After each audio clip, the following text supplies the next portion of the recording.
I think in Germany there's a high level of awareness that the very large bailout which the German government had to do of hypo in the context of the deficit bank, which had a presence then in the IFSC, I think that has always been, if you like, it has never gone away in Germany. People in Germany, particularly at official and political level, are very conscious of that.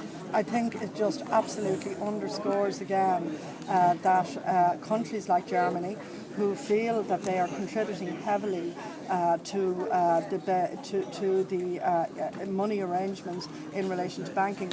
On the other hand, at least their regulators spotted cases like hypo early on and DEPFA and took remedial action. In our case, it's very clear.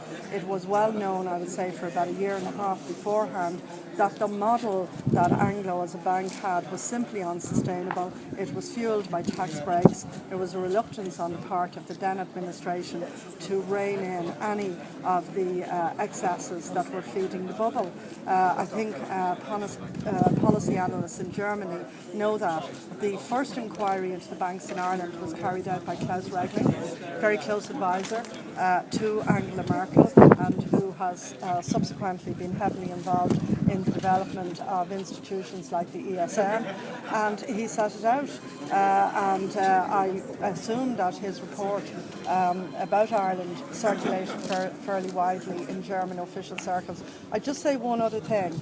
The singing of the Deutschland über alles anthem is actually particularly offensive to people in Germany. Just let me say this. This is the 150th anniversary, for instance, of the formation of the German Social Democratic Party, which is the sister party of the Irish Labour Party. And just so people in Ireland are aware, an awful lot of Social Democrats and indeed Christian Democrats suffered, died and were imprisoned. And one of the aftermaths, one of the decisions that Germany took after the war was that anthem, or that version of the anthem, was actually barred. So I think a lot of people in Ireland would not be as aware of quite how offensive it is in terms of stereotyping Germans in a way that after the war they made a decision to just literally ban. I don't know, you could find some very offensive songs in Ireland that would be offensive to a lot of people, and Deutschland über alles in Germany, as I understand it, is very much in that category.